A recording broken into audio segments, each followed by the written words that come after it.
There we go. When I said now, it wasn't. It was a different now. Now we're starting. Now, okay. Parallel universes. I just don't know.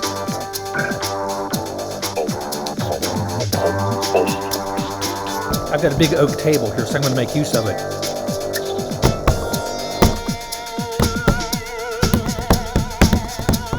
Nice oak. Yeah. I say it's okie dokie for this table to be working with. Okay. You would. off to a rocky start, but doing just great here. Okay, let's Hey, wait. Here we sounds like fun. Sounds Hey, like, yeah. For those people tuning in to Radio Science News for the first time, we oftentimes do Radio Science News here in beautiful downtown Wheeling, West Virginia. But today, Richard is off-site. Yeah. I understand that you are in one of West Virginia's gorgeous state parks, Blackwater Falls. Yeah, and yesterday was absolutely gorgeous. It's the only day that it hasn't rained, but that could be why it was so gorgeous. Everything is, you know what, even when it rains down here, it's just wonderful. Yeah, that's true. And so, you were saying I'm off-site, I'm out of sight, I'm in a campsite, Could be an oversight that they let me into this building, but I'm actually in the lodge, which is just a gorgeous facility. They've just fairly recently renovated. During COVID, they spent a lot of time replacing windows and doing all kinds of stuff. It's just beautiful. And I'm going to say that they're, for business people, their Wi-Fi is lightning fast. It's really good. Ooh, well, nice to hear, because you know what? What? At the end of October, the West Virginia Science Teachers Association is going to be having their annual conference probably right where you are sitting. No kidding. That's great. That's great. Oh, I'm sorry. It is at Canaan. Close enough. Yes. But really close. But the hip people will come up here. And I want to take this opportunity to tell you and your wife that if you want to be with us at the West Virginia Science Teachers Association Conference, the Smart Center will pay for your room and your registration. Well, we will look into that, because if nothing else, we'll just bring our camper. We might already be here. All right, but see, I'm just thinking that might be a lot of fun for all four of us. Yeah. Hey, listen, we're let's kind of make it. What was it they used to say on that show, Star Trek? You remember Star Trek? Oh, Star Trek. Beam me up. No, make it so. Oh, make it make so. it so. Okay. Number whatever. Number 2. Yeah. Well, you know what? I think that sounds great. So, of course, we don't want to tell everybody where we're going to be. I think we're on the air, and they'll say, we can get the whole group together at once. Hey, yes. I am so excited to get started because we have so many topics, unbelievably too many topics. I was excited about the harvest moon last night. It was so gorgeous.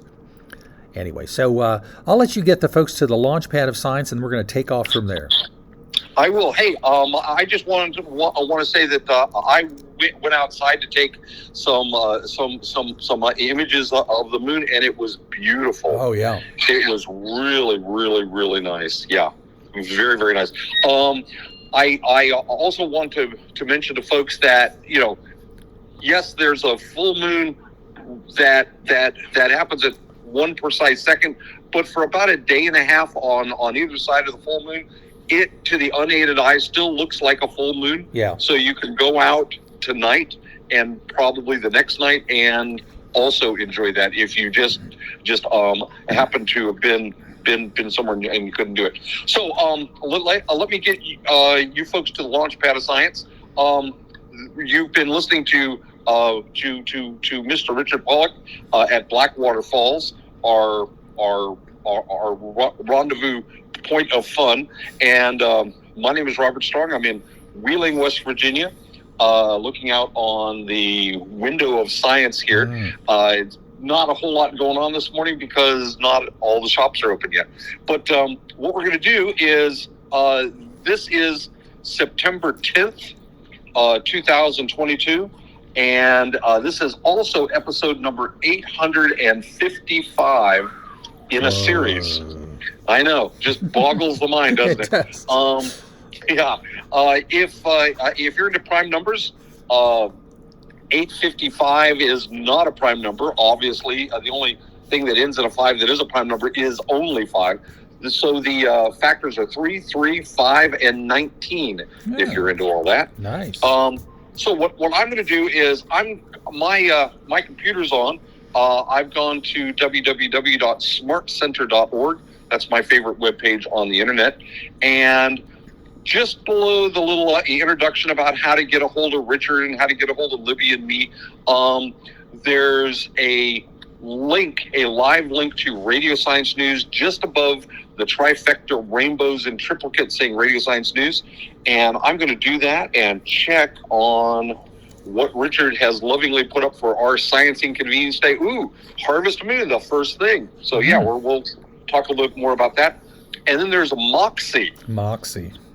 Okay. Depending on your age, you have multiple references to that word There Moxie. could be lots of different Moxies. Then there's Burning Man. Burning Man, yes. Yeah, man. Okay, then there's Kush Kush, yeah. and Ketchum. Ketchum DNA. That's the one you sent me. We're gonna touch on this. I've got. Okay. I wanted to warn folks that if they were thinking they could click on that first link and maybe get through it in an hour, it would be 50, 60 pages long. Yeah. You would need to be a speed reader. Well, and we're going to introduce you to a little topic that someone suggested to us, and we'll let you mostly peruse it yourself. Okay, then there's Dr. Hart, who is a critique of Dr. Ketchum. Ooh. Okay, that would be interesting. I see a fist fight going on here. Purple Gold. Purple Gold. Yeah, I love that album by formerly known as No, that wasn't. Artist, formerly known as King. Prince, the famous Purple Rain author, the musician who had that great song Purple Rain. This is a really cool nanotechnology story, Robert. Purple Gold, you're going to like it. Yes, because if you get gold particles small enough, they're essentially they will go through the rainbow as to the size of the particle when they're in aqueous suspension, right? Wow! Of course, we'll have to see. It's a spoiler alert. I am saying that off the top of my head. Oh, good. But I'm just saying I have seen people do that, and I've actually seen everything from red through what looks nice. Like a violet. Well, this will discuss that whole phenomenon, which I think is absolutely cool. Except it's going to be in an unusual place, so you'll like that. Okay. Doomsday Glacier. Doomsday Glacier. Oh, I'm not sure I like that. But it's has to do with a very large chunk of ice that is it's been melting, and they're not sure of the mechanism. This new bit of information is a little bit scary, but you and I we're pretty brave about this kind of stuff. What? Doomsday.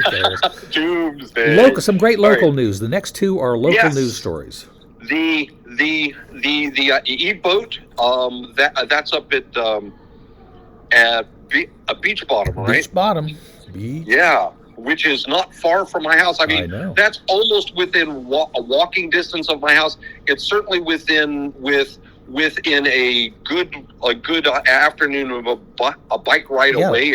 It's real close, and I'm real excited by it. And that trail is right there, and of course, it makes perfect sense for this electric boat company to be right on the Ohio River, so that's great. Sure does. And the company itself is the next link, Pure Watercraft. We're going to talk about them a little bit. And then, because we started talking to some folks about the concept of whether or not molecules or pseudo-molecules could have as they would call, so-called magnetic or a magnecular-like bonding. And so I went back and I found some of the original things we had discussed, including the first one is about Dr. Santilli and his concept of magnecular bonding because of changing the spin of electrons, something that everybody, it's found in nature and people agree on it, so I don't even know why it would be that controversial.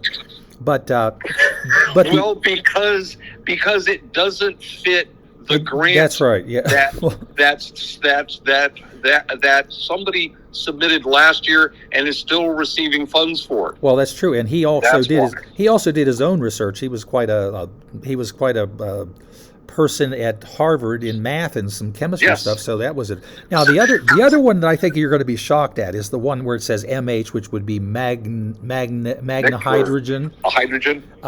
It was some of the early data that confirmed that they were finding the clumping, and I was surprised when I saw it. And then I just had the last one I have is a real interesting. It's a COVID-related story, and I think it's real good news. I'm not sure if we'll have time to get to that, and we'll bounce it to next week if not. But right. I'm going to go back clear to Harvest Moon and just click on it briefly. Let's do it. Harvest Moon. I think of Neil Young had a great song, Under the Harvest Moon. It's sad, and this is, of course, I put this up because, as you said, it's good for several days. But this was explaining to people that yesterday on the 9th into the 10th, was as you say, it's kind of like when people are watching meteor showers or a comet. It's not like it's something that just happens at 5 o'clock and then it comes and it goes. And this is, there's a great picture. The harvest moon is the full moon closest to the equinox. Yes. That's a cool thing too. Isn't that neat? Yeah. There's a little video. This is from the one I actually got. Someone sent me. They said this is nice from AccuWeather, folks. It's like a nice long summary and discussion of the whole concept of, first of all, naming moons different things and why the harvest moon. It shows a great picture of a guy down here. You scroll down, they're harvesting soybeans in Buenos Aires on Monday the 20th. This is an older picture, but the whole point is, back in the day when you didn't have all kinds of equipment and things like that. That's right.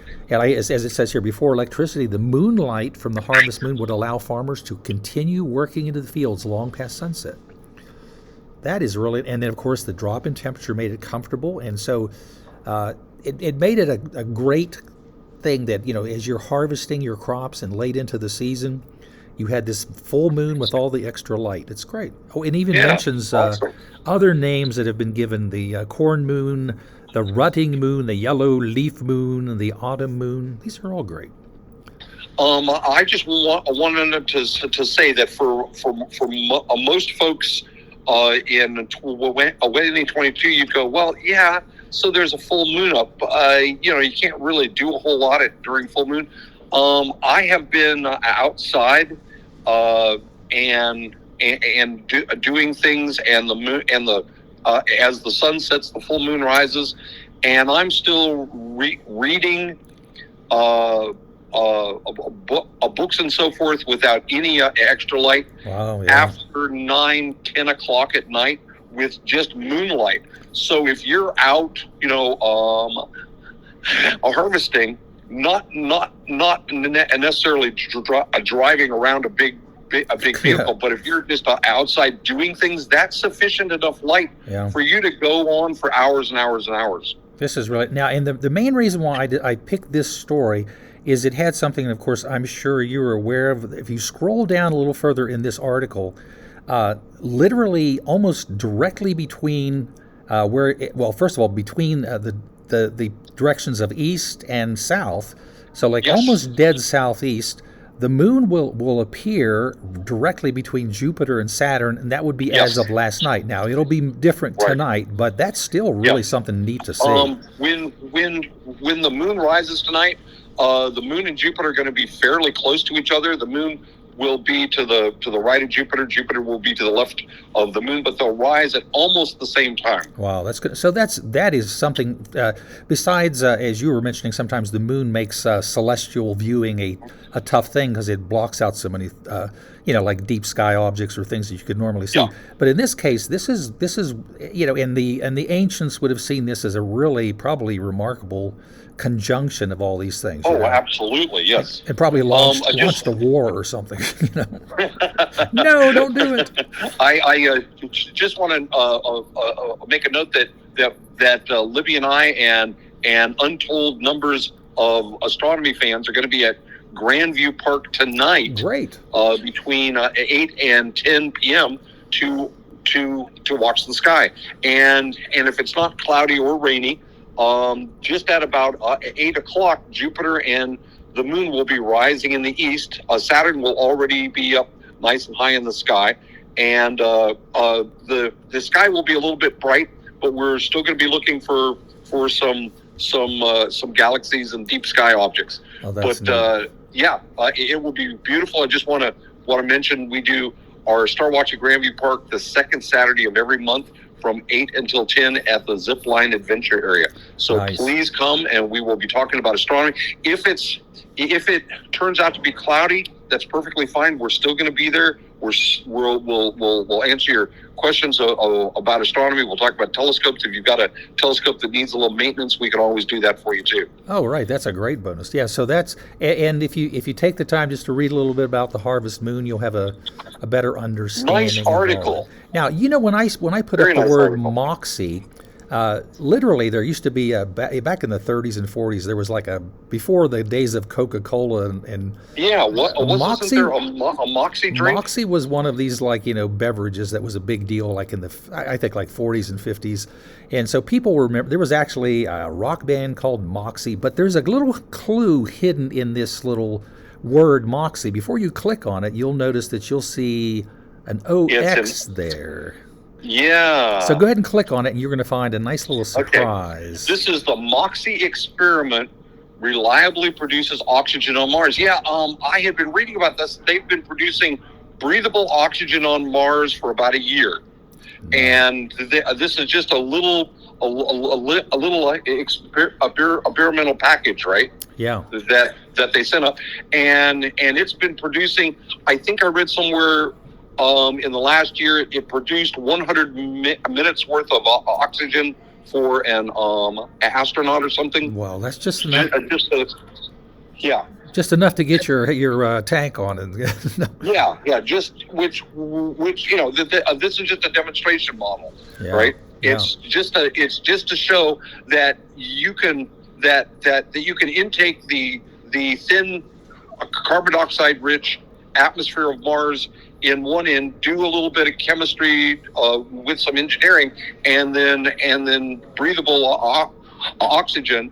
As I said, it says it reached its target of producing 6 grams of oxygen per hour, about the rate of a modest tree on Earth. I knew you would find that because I was going to ask you. That's fascinating. Yeah, I'm just scanning down and I'm going, ooh, that's really cool. Well, but what a neat thing. The first thing I thought when I saw that, and then it goes on to say that the scaled up version, which they're going to have to send, I was thinking to myself, okay, once again, this is one of those things where they're going to devise a complex, probably expensive, probably, platinum and all kinds of, it's going to have all kinds of stuff, but basically, as we've pointed out many times, it's a tree. It might be as good as a tree when it's all said and done. It might be as good as a tree. Yeah, and you could even, you could even have a tree I like the little Latin phrase, in situ.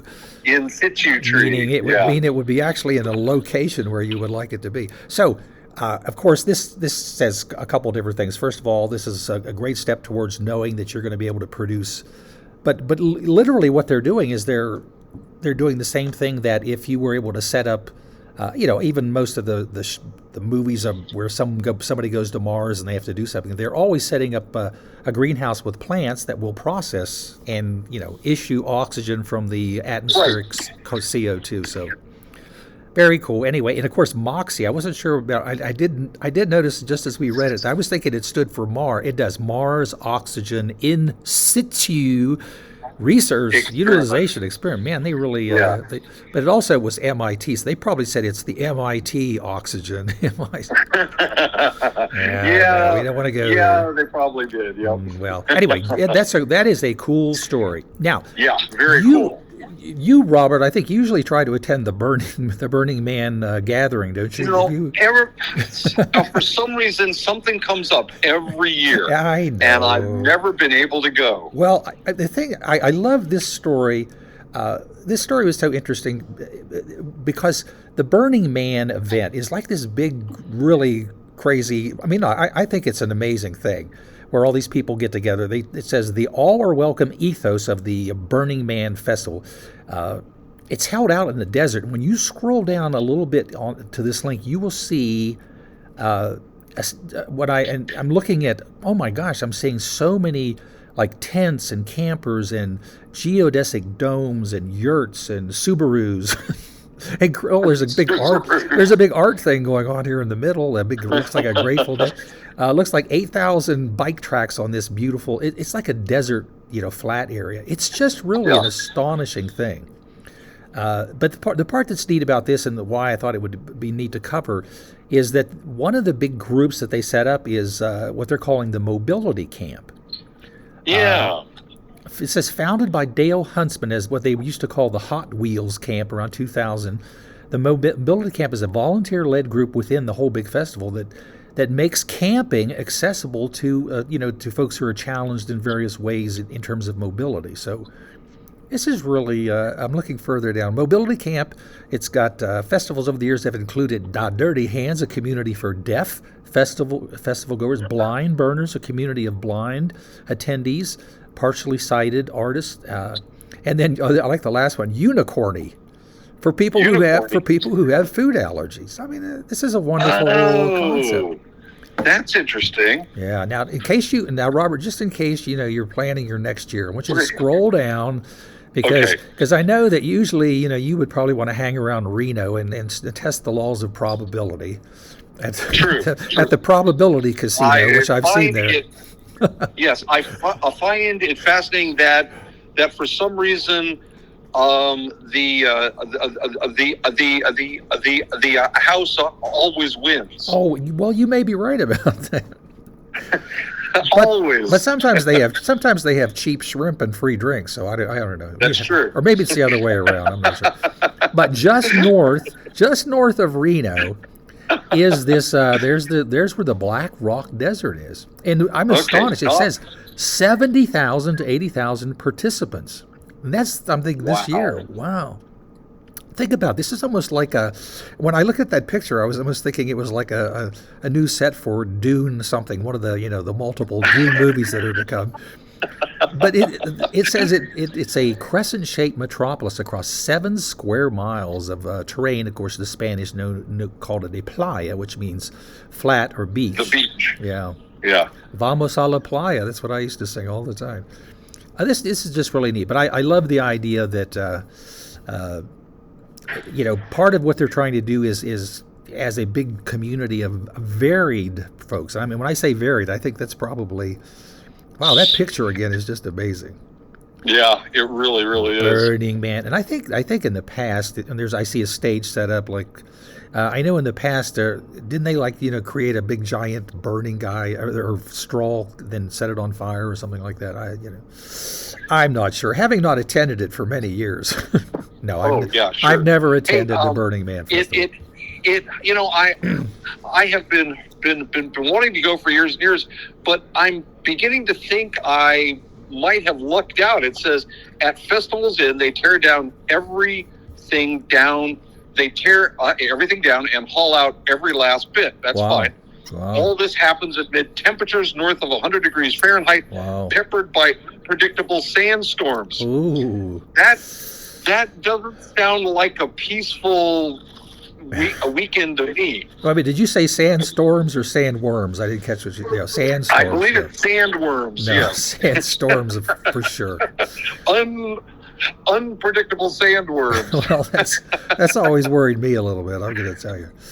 All right, now listen. I'm going to say the next. Oh, before I thought we were at Ketchum first.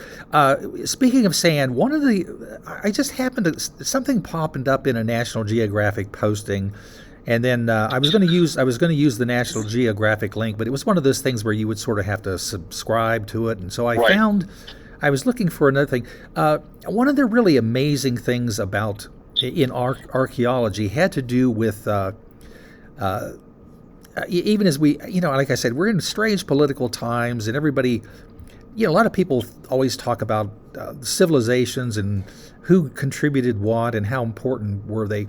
This is one of these articles that we certainly we can't really talk too much about this, but the part of Africa, the Kush, the Hindu Kush, the Nubia, where the Nile River went up into its source in the mountains and all that, it was just it was an area of just amazing history, prehistory, archaeology, and this rather long article talks about basically, if you scroll down to the middle, you'll see the Nubians, who were actually for a long period of time the black pharaohs of that whole region. The Egyptian.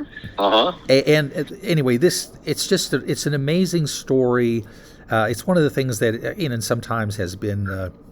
I can remember reading Conan the Barbarian, and they were talking about the Nubians and the Kushites and all these different things, and I appreciated that there was some historical background to even this like a fictional tale, but I put this up only not to talk about so much today, but to let folks know if you take a read through this, you'll find some really remarkable stuff, including some there's a thing down there about 50 or more ancient pyramids, and they were different pyramids. They were like sort of a sharper angle and taller, and they of course had astronomical alignments and on and on and on. So as I say, I didn't think we would spend too much time talking about this, but I wanted to put this up so people could have a really interesting read if they go to this link. Wow, it's a long read too. Hey, about a third of the way down, there is a good map here that shows exactly where the region is.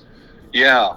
Oh, okay. That makes a whole lot more sense now. And it's interesting because they have Egypt and / Persia, because they, of course, in ancient times, these things change. And of course, scrolling down, you'll see where the actual kingdom of Sheba was. We talk about, who do you think you're, the Queen of Sheba? And I'm thinking, well, this is where you would be if you were. Where you'd be, yep. But the Kush, the part of this, the Nile is a fascinating and amazing thing, but an awful lot of the really interesting stuff was up in the headwaters of the Nile, into the mountains, high into the mountains, and this is where King Solomon's mines and diamonds and gold and. Wow, this is really wonderful article. I can't wait to read through this. I think I should share this with our good friend Indiana Jones. I think he's still. I believe so. Still making movies and. All right, now I just want to say the next two links. Now, if you get back to your. Of course, as I remind people, we're on radiosciencenews.org, and the links are on that site. If you happen to be listening to this show on Wheeling Public Radio or on Robin Hood Radio, the NPR station, it's essential that you really go to the site and, as you're listening to it, you can just click on these links. Somebody said, I'm not sure, did your good friends send you this whole big DNA study related to... Yes. Okay, yeah, and so...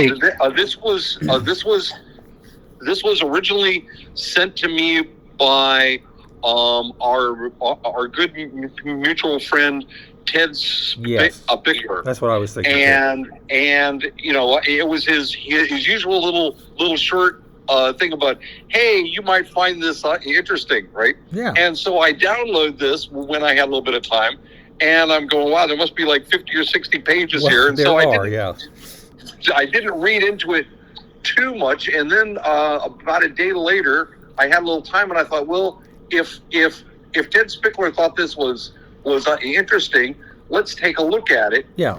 And well, I'm going to click on it first, so I'm going to get on the same place where you are. Right. So what completely threw me off at the beginning was the title of this is the Sasquatch Genome Project, aka the Kitchum DNA study, aka the Bigfoot DNA study. Yeah, so Scott. And I'm thinking, oh, come on, right? Yeah. So as I'm reading down through this, it turns out that somebody has actually done some DNA on 3 pretty reliable samples that people claim that they have gotten. Yeah. Sample number 26. If you're on this, I'm on essentially the first page. Yeah, the very top. Sample 26, a piece of flesh and hide and hair reported to be from a Bigfoot that was shot in Northern California. So somebody shot at a Bigfoot, and a chunk of meat with some hair came off. Oh, they gathered it. They must put it in a Ziploc bag and stuck it in the freezer. Sample 31, blood collected from a plate that had sandpaper on it. This was done on purpose. Had sandpaper on it to cut the tongue when the Bigfoot licked it. Oh, no, that is collected in Alabama. It's diabolical. By the Erickson Project under the supervision of a PhD in wildlife biology. So somebody, where they thought that the Bigfoot would be, nailed sandpaper to a board, smeared food on it, and thought that when the Bigfoot tried to lick it off, that would leave some blood DNA. Yeah. Right. And then sample 140. This is really interesting. Blood collected of a downspout that had been bitten into and punctured. Yeah, they got plaque and tartar, and that's what. Yeah, they gathered actual plaque and tartar from the teeth. So you've got plaque and tartar and a little bit of blood, because if you're biting into a downspout to get water, you're going to leave a little blood. And what I like is there are pictures of these things and where the blood is in the hair and this and that. And then they found this a doctor, I catch him, who did DNA samples. Yeah. Well, it turns out that when you sample DNA, there's the easy, inexpensive way that most everyone that's ever done a Bigfoot DNA sample does. And then there's the more complicated, more expensive way. Well, of course, that's the more expensive is the most big reason why. Yeah. Right. So what you're going to do is you're going to do the cheapest, easiest way. That's called a mitochondrial DNA test. So it turns out that every time they've taken a supposed Bigfoot physical sample for DNA testing, they do it the cheapest, easiest way, which makes sense. And every single time, the result comes up that this is a human. Yeah, and I hate humans that are out there biting downspouts, but that's... I know. So what's fascinating about this is that everybody that's ever done a DNA study has always done a mitochondrial DNA study.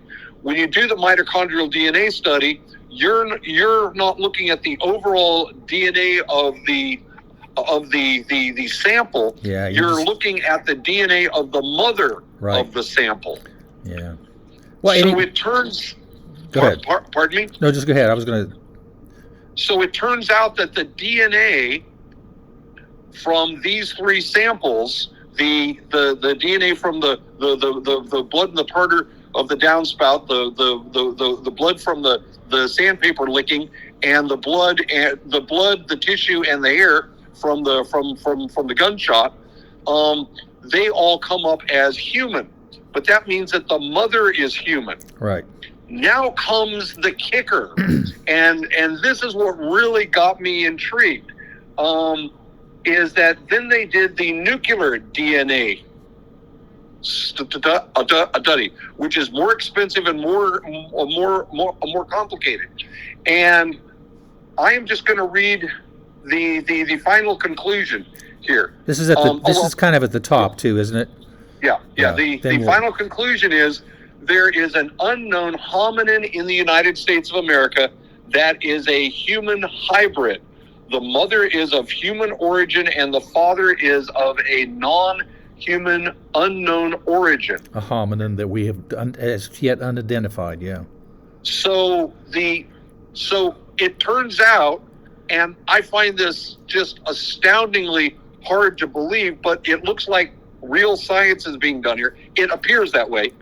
And that's the reason why I wanted to put these up, because we had some back and forth, you and I and Ted. Exactly. And Ted.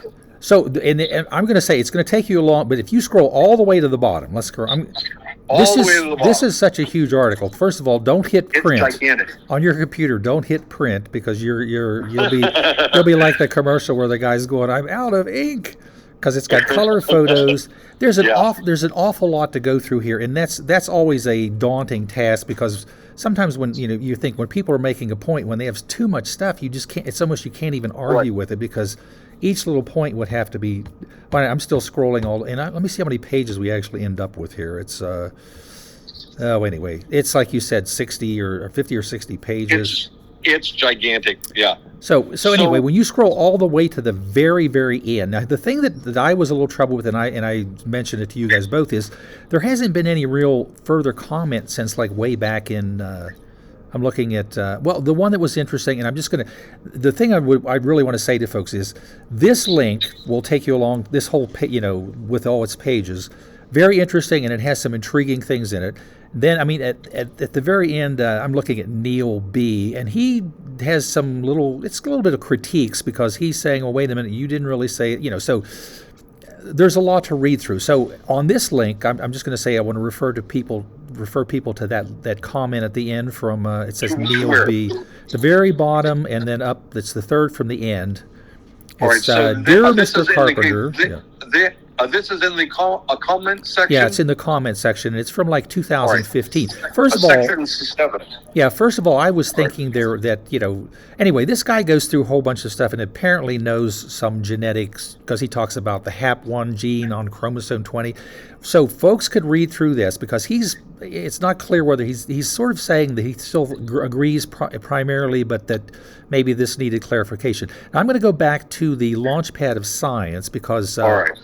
the next thing is something we're certainly not going to listen to or go through for a long time, but I found where there was a chemist, I want to say MIT or Harvard. This is an interview with Dr. Haskell Hart, and he has a PhD in chemistry from Harvard, and he was interested in all this stuff too, but this is more recent. It's like from 2020. And this was when he was on what is this, Monster X radio, one of the, it's kind of like they have all folks that are, that are authors or experts on interesting stuff. So he thinks that she's kind of either misread or she's not correctly interpreted it. So because we certainly have limited time, I wanted to put these two links. I think it's certainly a fascinating topic, and if there's anything that's true, this is one of those things. The idea of a hominin, some sort of a close relative to humans, a hominin that's not Homo sapien or whatever. I think it's a real possibility, especially as if you are in the backwoods of West Virginia or some area. There is so much space where anybody could hide anything for a long time. I know people that live right in my neighborhood in Wheeling, West Virginia, are so shocked to find out that there were bobcats in the region because they go, well, I've never seen one, and I go, well, that's because they don't want you to see them. They hide. Yeah. So anyway, between these two, the original Dr. Ketchum DNA story that was posted, and then the Dr. Hart has written a book, and I do believe that Ted Spickler said he had ordered the book and he was going to read through it, ahead of reading the book or in conjunction. The interview with Dr. Hart on this show, I listened to part of it, and he goes through and discusses where he has a critique of it. So, right, good, very cool. Now, the purple gold story, you were accurate in your assessment of what the heck was going on. This is so cool because it says the once gold ceilings in Spain's the famous Alhambra, which is when that area was occupied by folks who had come in from the Eastern Islamic kingdoms. Here it says Spain's Alhambra Palace is considered a pinnacle of medieval Islamic architecture. The scientists have now figured out why the intricate gold decorations turned purple. And see, Robert, they could have just called you or listened to this show. They could have just called up the guys at Radio Science News and said, "Hey guys, why is this?" And you could just say, "Because they've nano-sized their gold. They probably polished it to the point that it was at a nanoscale." Oh, you know what? If you scroll down, it's the first time I actually looked all the way down into the article. It says faint purple stains caused by gold spheres invisible to the naked eye mar the decorations. Actually, I think they look kind of neat, but I'm sure the people that said, "Wait a minute, is this?" I'm thinking we used to the whole thing about, well, for some reason that gold engagement ring has turned my finger green, and that would mean it was copper probably, but. So yeah, the paragraph above is exactly right. So, it says what they actually did. The medieval artisans crafted the ceilings to look like stalactites. It says, but they gilded them with a layer of. It says when they say tin foil, I don't think they meant tin actually. Maybe they did. Topped with a gold-silver alloy. And then they began covering it with gypsum. So we're gonna have some other chemicals, but. The thing that's really cool is just exactly what you said. I think up above they talk about what happened. And there's a separate link that I have not clicked on. Gold spheres invisible to the naked eye. And that may be Yeah. Oh, that's from Science Magazine, which is where this is where they got the original article. And they show more of it. And what's better, the thing we were just talking about, gilded tin. In other words, they had gold silver alloy on top of tin, and then they have some electron microscopy here, and some things showing. This is a little more detailed, but Robert, I think your analysis. Oh, down below is some real cool stuff. What you were explaining, I think, is exactly right. Yeah, it says dots in microscope images of the gypsum prove to be pure gold nanospheres, most of which are about 70 nanometers wide. Wow. Nanoparticles' color depends on their size, which influences their interaction with light, and 70 nanometers is the right size for a purple hue. That is so cool. Isn't that awesome? That is really cool. So, yeah, they just needed to contact us. They didn't need to go and do some giant study. I mean, I would think that anybody that's familiar with nano technology and gold would know that right off the bat. Well, and this is the same when I say mechanism, like the physical, reflection, all this kind of stuff.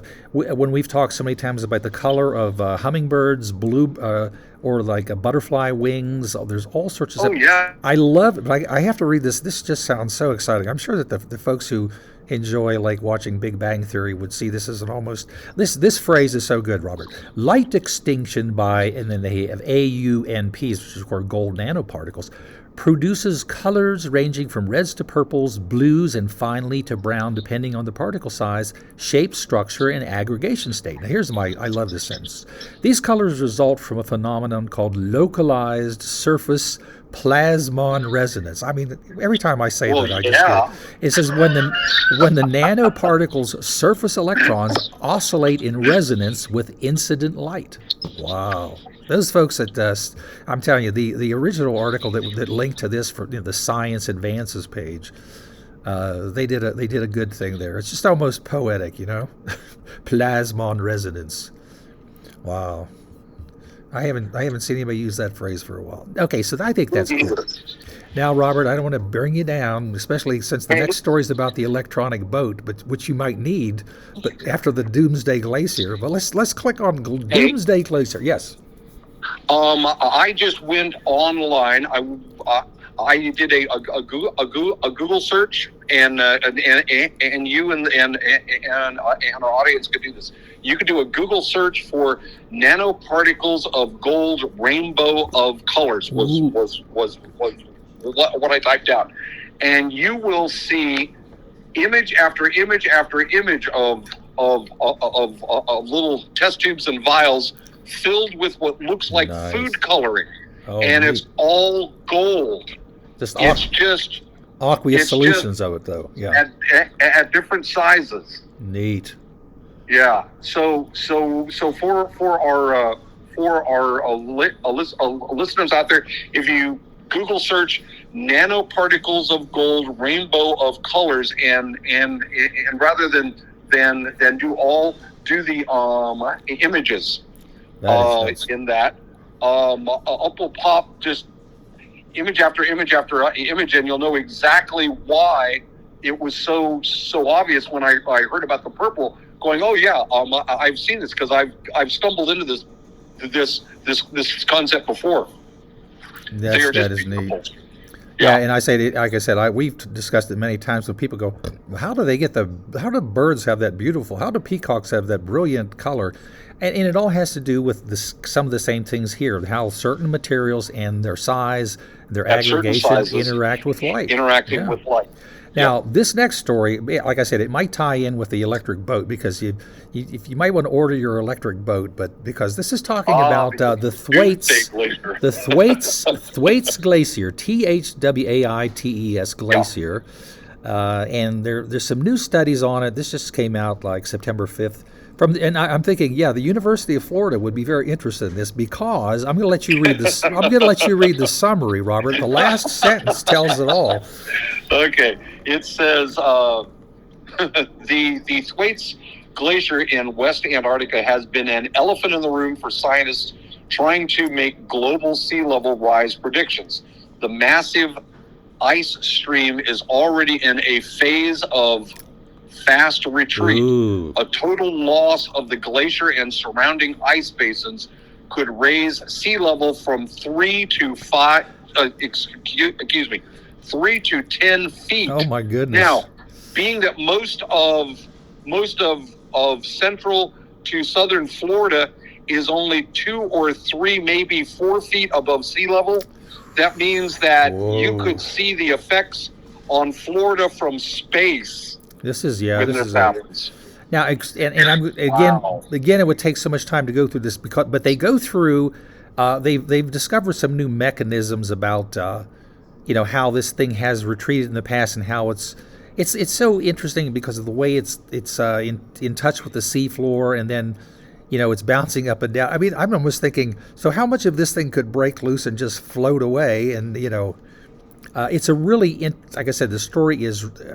Here's one paragraph, and then I'll say we'll jump ahead to the next topic. It says Thwaites is really holding on today by his fingernails, and we should expect to see big changes over the small timescales in the future, even from one year to the next, as it retreats beyond a shallow ridge in its bed.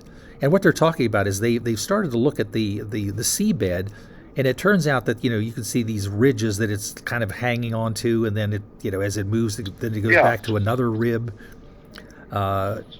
This is just really cool. But they've just kind of come upon this, this part of its its melting cycles and stuff, and the nature of like how it's happening, and they're trying to just think, wow, what does this really mean? The one thing they do know, because I thought, they know pretty much the mass of this glacier and how much water you could expect if it totally melted. And so that 3 to 10 foot. My wife That's was just pretty scary. Yeah, my wife was just visiting a friend that had a place on the beach, and I was thinking maybe I should send this to her. I don't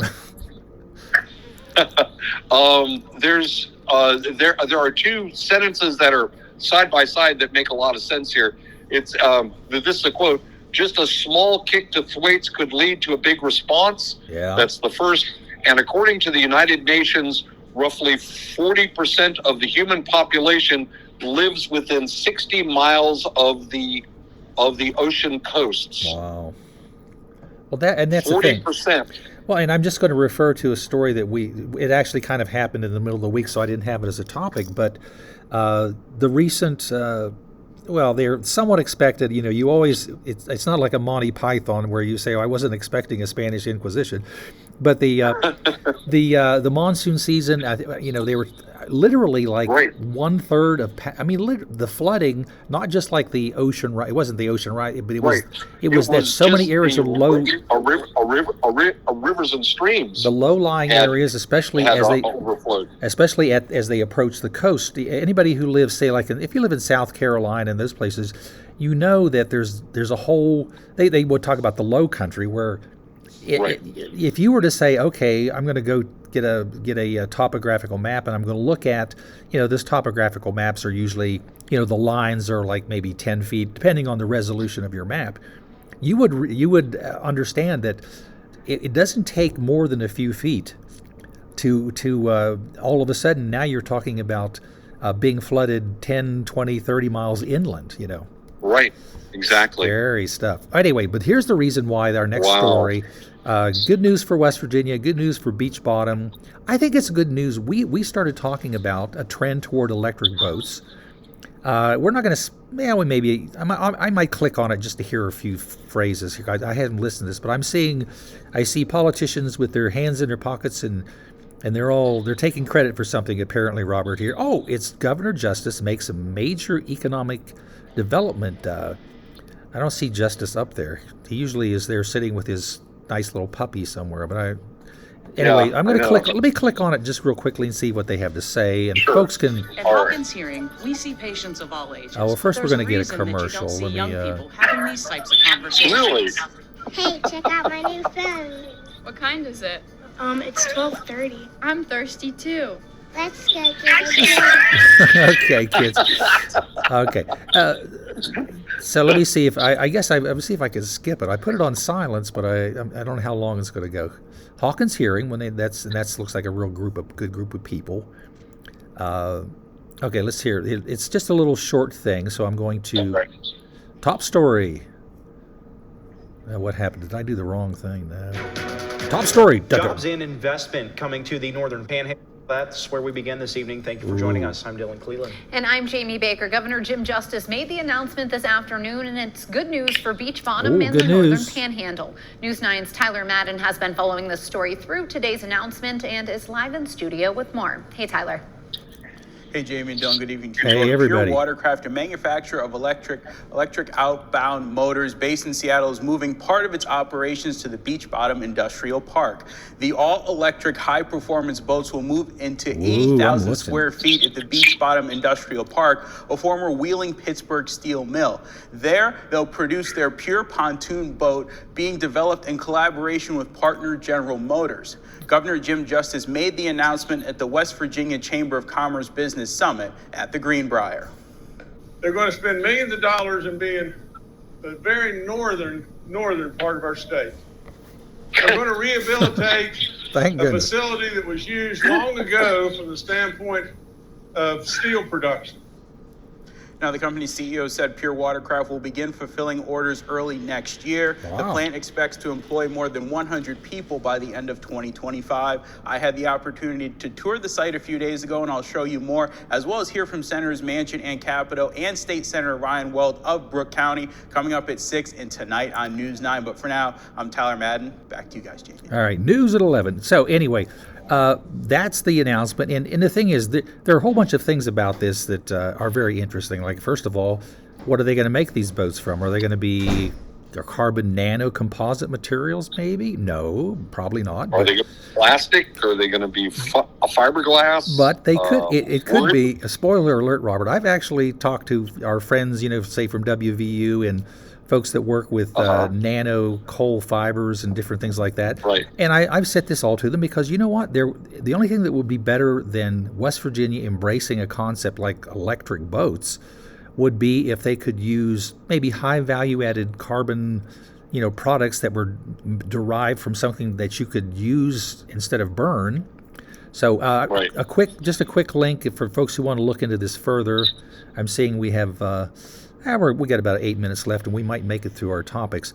The page for the Pure, it's called Pure Watercraft. I just think that this is. I went back. I think it's about 5 or 6 episodes back. We talked about the fact that a lot of the barge companies were switching to hybrid diesel electrics for their big barge pulling boats and things. The train people, the trend is obvious there, and there probably couldn't be a better trend than for folks who love boating, who love fishing on the water and all that. I mean, the worst thing is that you can do as somebody who loves the water is to be accidentally or just be incidentally because of the linked leaks and things. You take your boat out and you're going to end up putting materials like oil and gasoline and all that stuff into the water. But this approach of switching to electric boats is just a no-brainer thing. It's just a great way to go. Right. Now, if you go ahead. I will being that this company is going to be putting $5 million in to just bring that plant up to what it needs it to be, and being that they're going to be employing probably some of my neighbors. Yeah. I will give them the next $10 million idea. I know what it's going to be. I'm looking at the boat. Are you looking at it now? Yeah.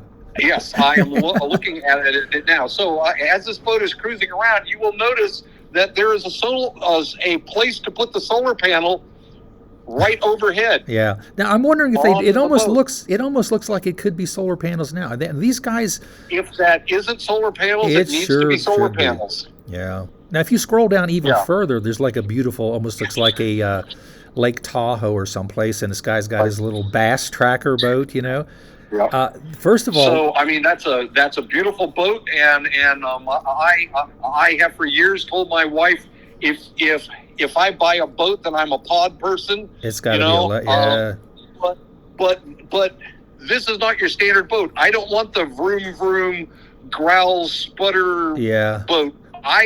If I had a boat, I would have this. This is exactly the kind of boat that I'd want, but I would want it solar powered. Yeah, and for sure. Meaning that you're not going to, when you're done with your boat, put it under a tarp. You're going to leave it on the water.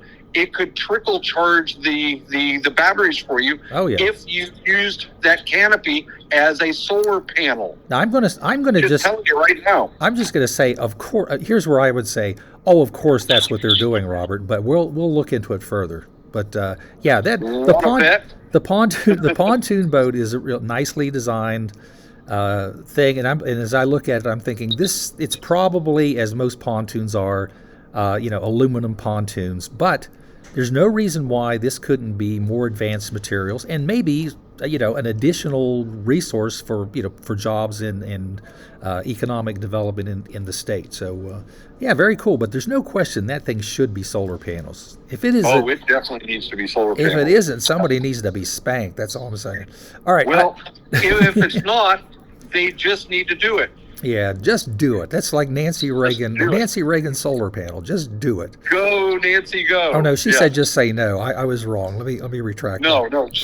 Well, then what she needs to do is say no to a coal-fired electric boat. Yes to an electric solar-powered electric boat. Yeah. Yes. Now, these next two, much as I was saying about the Dr. Ketchum versus Dr. Hart, thing, I'm not really trying. I am not really, so concerned about whether people will believe that there is such a thing as magnecular or not. I have read through all this, and I actually put the one that I actually put up is actually from a government. It's Department of Interior.org. It's a journal article, and you can click to the whole article. But I just want to. The abstract from that article says Professor R.M. Santilli, an Italian-American physicist, for the first time in the history of science, presented the theoretical and experimental evidence on the existence of a new chemical species of what he calls magnecules. And there's a link. Of course, when it says number one, that means that if you go down, you can click on that article. This new species mainly consists of individual atoms, radicals, and conventional molecules bonded together with stable clusters under the new attractive force primarily originating from toroidal. Now, when they talk about toroidal, it means it's polarization of orbitals of atomic electrons under a strong magnetic field. Now, this is something that people understand happens. I mean, it's like not an unknown philosophy. So what they started doing was producing this material, and they talk about magna gas, trademark. It's a fuel which is produced by recycling non-radioactive liquid feedstocks like antifreeze waste, engine oil, town sewage, crude oil, etc. So you're looking at all these different things that have hydrocarbons in them. Right. It's kind of a very simple thing, and you look at this and you go, well, this certainly makes sense. There have been people that do welding underwater, and one of the big things I can remember, even some movie, maybe it was an episode of Sea Hunt, if you ever watched that show, where people, when you're welding underwater, you can have explosions because you produce a thing what they would typically call Brown's gas, because the carbon arcs, will interact with just the water, and now you have at least hydrogen and oxygen, but other maybe hydrocarbons that if you were to accidentally have it collect somewhere and then spark it, it would cause explosions. The difference here is they've just taken that very well understood and known concept, and they have the water. Yeah, they have the water like that actually flows at speeds, and I guess they can vary that past the arc. And then that gives it time for these things not to be like destroyed or whatever, but they form into these basically magnetic clusters. So folks can read this one, and I'm looking. Yes. We just have a minute left. Yeah, looks like we got about a minute. I want to make sure we go to the MIH confirm. Okay. And we may run out of time. I'm going to start the music and put it down quiet. But in there, Robert, when you get a chance, There is All a right. chart somewhere in there. Let's scroll. There's some cool stuff. Scroll all the way down. There's like a weird big chart. It talks about the species and all that. I think it's the one. Oh, anyway. Here it is. Figure 6. Now, remember we were talking about hydrogen having an atomic mass unit, right, of 2 normally? Right. In this chart, it says that they found them at least up to 150 atomic mass units. Wow. 100. So, Eddie, I have like 10 seconds left, but I just wanted you to look at that chart, and you're Wow. talking about detecting at that level.